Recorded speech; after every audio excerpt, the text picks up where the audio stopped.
It seems like social media companies are always cracking down on fake accounts, ones who aren't who they say they are and are committed to spreading disinformation. Like in the US, where such fake accounts have been accused of trying to influence the 2016 election. It's not clear what effect they had, but at least some people believed the fake posts were real enough to interact with and share, whether they're run by robots or real people. So why do people fall for fake stories on social media? The people behind fake posts can rely on a few tricks to get you on board, but there are ways to spot them and ways to avoid falling for what they have to say, including taking a second to think before you share. Not all of us interact with fake accounts and share their posts. Only about 1 in 1,000 Twitter users are responsible for 80% of shares of fake stories. And they were usually people who already had pretty extreme beliefs, as did their friend groups. So how do fake accounts get us, at least some of us, to click on and share their posts? Well, they can be pretty savvy, and studies have revealed some of their most effective tricks. One is to keep it simple. The truth is often complicated, but if you don't need to worry about sticking to the truth, you can come up with a much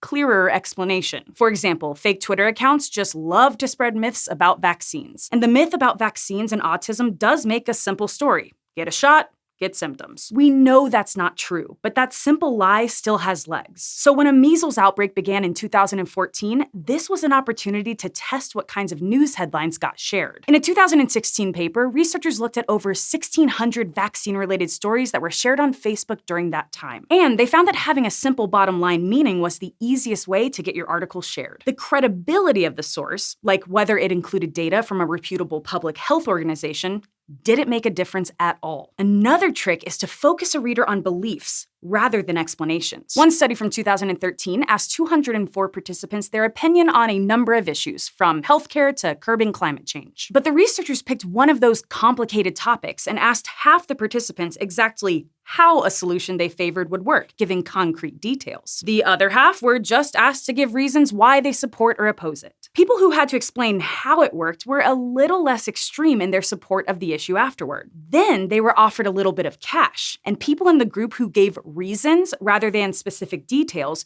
were more likely to pass it along to an organization that supported their views. So it seems like this kind of thinking would also motivate people to pass along posts that show support for their views. Another really effective strategy is to evoke strong emotions. An experiment done in 2008 demonstrated this by obtaining data on articles from the front page of the New York Times website, over 2,500 in all. They sorted them according to the emotions they evoked and looked to see which articles made it to their most emailed list. They were specifically looking for the kinds of feelings that motivate action, like anxiety, anger, and awe. And they found awe boosted the chances of getting on the most emailed list by 30%. For anger, the figure was 34%. So how can you avoid getting baited by fake stories that are great at getting you to share them? One thing to note is that just knowing more doesn't always help you avoid false claims, which also means falling for a fake account doesn't make you ignorant. In fact, a handful of studies have shown that if you have more science knowledge or more math ability, it can actually make you better at rationalizing new information so it fits your political opinions. In one such study, people were likely to misinterpret the results of a fake study about gun control if it conflicted with their politics, but they got worse at it, not better, if they were better at math. This phenomenon is comparable to confirmation bias. You're more likely to think critically and defensively if you think the headline goes against something you already believe. And some people were, perhaps ironically,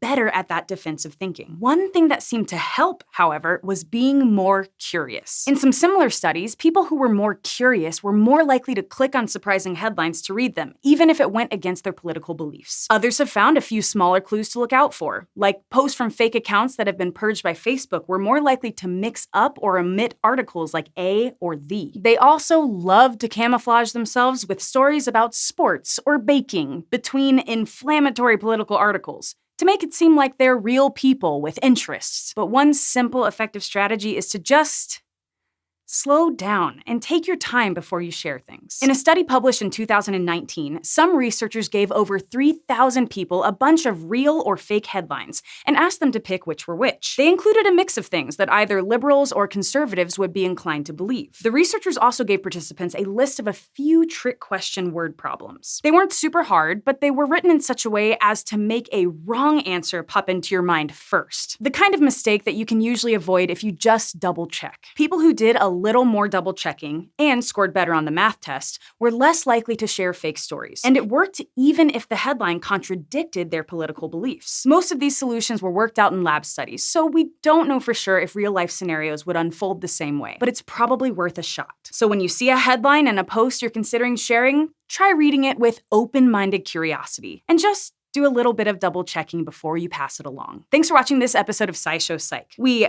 double checked and decided that, yeah, we really like our patrons a lot. Patrons help make SciShow possible, and they get access to neat perks too. If you want to get started, check out patreon.com/SciShow.